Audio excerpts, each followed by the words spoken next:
Hello बच्चों, आइए प्रश्न को देखते हैं। निम्नलिखित के प्रसार में मध्य पद ज्ञात कीजिए और यहाँ पे द्विपद दे रखा है x की घात 2 माइनस में 1 बटा x की घात 2 इस पूरे की घात 10। प्रश्न को हल करने से पहले इसके मुख्य अवधारणा के बारे में चर्चा कर लेते हैं। मुख्य अवधारणा तो यहाँ पे देखिए, सबसे पहली चीज मैं ये समझता हूँ कि कोई भी द्विपद होता है उसका प्रसार कैसे किया जाता है। तो a प्लस बी इस पूरे की घात n, ये कोई द्विपद है, इसका प्रसार लिखते हैं तो ये चलता है n सी 0 से शुरू होता है, a की घात n b की घात 0 और आगे बढ़ते हैं तो यहाँ पे एन सी एक आता है, ए की एक घात कम हो जाती है, बी की एक घात बढ़ जाती है। इस तरह से एक एक पद आगे बढ़ूंगा तो एक की घात घटती जाएगी, बी की घात बढ़ती जाएगी। और यहाँ पे एन सी एन जब अंतिम पद में आता हूँ तो एक की घात 0 बन जाएगी, बी की घात एन बन जाएगी। कुल मिला के ए और बी की घातों का योग एन के बराबर आना चाहिए कुल घात के। अब देखिए, यहाँ से एनसीआर का जो सूत्र होता है वो इस तरह से माना जाता है, फैक्टोरियल एन बटा में फैक्टोरियल आर गुणा में फैक्टोरियल एन माइनस आर।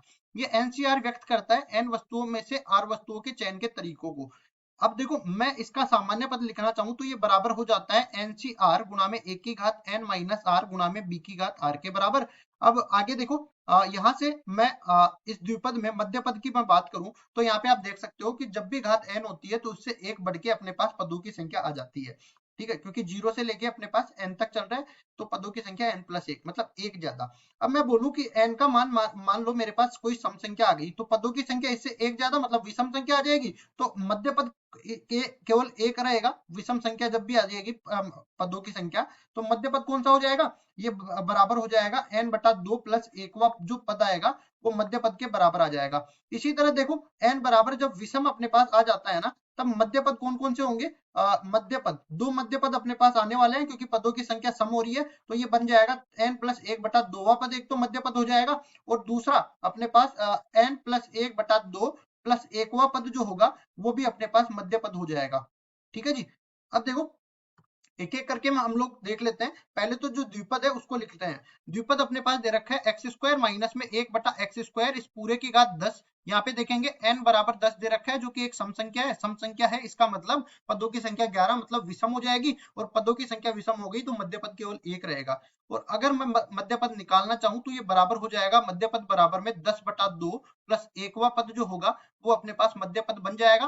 तो 10 बटा 2 5, 5 प्लस 1 मतलब छठा पद जो होगा, छठा पद ये अपने पास मध्य पद बन जाएगा। छठा पद में लिखना चाहूं तो t6 ये बराबर किसके हो जाएगा? t5 प्लस 1 के बराबर, और ये बन जाएगा अपने पास 10c5 एक्स स्क्वायर की घात 10 माइनस 5 मतलब 5 के बराबर, और माइनस में 1 बटा एक्स स्क्वायर की घात 5 के बराबर। अब इसको आगे सरल करते हैं तो ये बन जाएगा 10c5 और यहाँ पे x की घात 10 के बराबर और माइनस 1 की घात 5 के बराबर, और ये बन जाएगा x की घात माइनस 10 के बराबर। अब ये देखो घातें जुड़ जाएगी यहाँ पे, तो कुल मिला के अपने पास माइनस 10c5 के बराबर अपने पास आ जाएगा, और ये पूरा छठा पद जो है ये मध्य पद के बराबर है। इसको आगे हम लोग सरल नहीं करेंगे क्योंकि सरल करने पर ये काफी लंबा चला जाएगा। सरल करने का मैंने तरीका बता दिया यहाँ पे। एनसीआर का सूत्र इस तरह से खुलता है। तो ये मैं मान के चलता हूँ यही अपना मध्य पद है और यही अपना उत्तर है। आशा करता हूँ ये सवाल आपको समझ में आया होगा। धन्यवाद।